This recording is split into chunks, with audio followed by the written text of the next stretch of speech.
Hello, this is Nicholas, and today I would like to show you what I've done on the Airtable block. I decided to build a shipping block to help small businesses run their backend store and help them with shipping. So here I have a simple example for a pet store that has different items. I love tutus, so I made some tutus for dogs. And the idea here is like you have a table for products, you have a table for your clients, and then you're going to have a table for the different orders. And for each order, you're going to have different line items. So this is where you're going to calculate the price and do all the setups to then be ready to ship. So we'll be focusing on the client orders. And the idea is that now that we have this thing, we want to ship this and we want to track orders that have already been shipped. So let's launch the block. And the first thing we're going to do once we see the block for the first time um, is do the settings. So first, we're going to need to add the Shippo API. I'm just going to copy paste this. So Shippo is an API that lets you manage data about shipping. It will let you track your orders. It will let you get a quote for the different shipping options and create shipping labels. So this is very essential for us.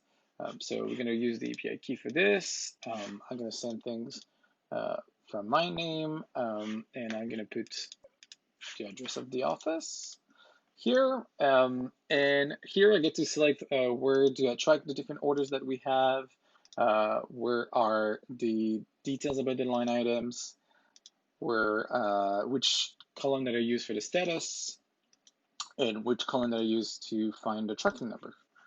And with this, I think I'm ready and I can get rid of the setting panel. Now I just have to click on an order and I can already track the orders that have been sent. So for example, those two orders, they already have some details. Let's check one that has been in transit.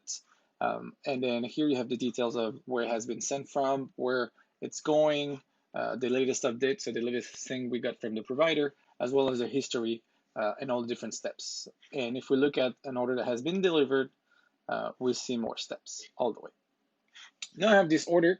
It doesn't have a tracking thing yet, so it's gonna ask us if we want to create a shipment, if we want to create a label for this. So let's go ahead. Um, we have the from address already set up. This is what we set up early in the settings. Now we're gonna select who is the client, and so we have a column here for our client.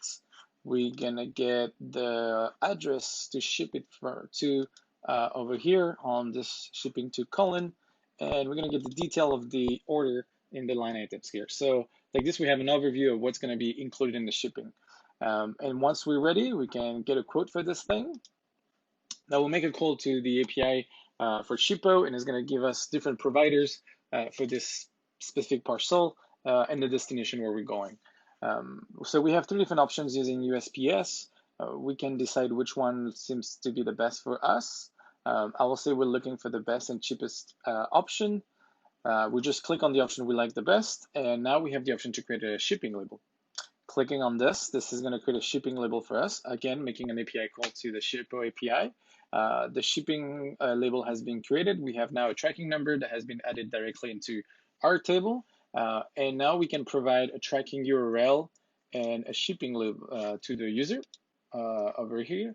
This is what the URL they can use to track their order. And we also have for our warehouse a shipping label that we can print out and place on our package. Unfortunately, the numbers that I've created with the Shippo API with the test mode can't be uh, tracked. The only way to do this is to track those like pre-set up Shippo underscore tracking number. But otherwise, this is how it would work. I hope you find it useful and looking forward to hear from you.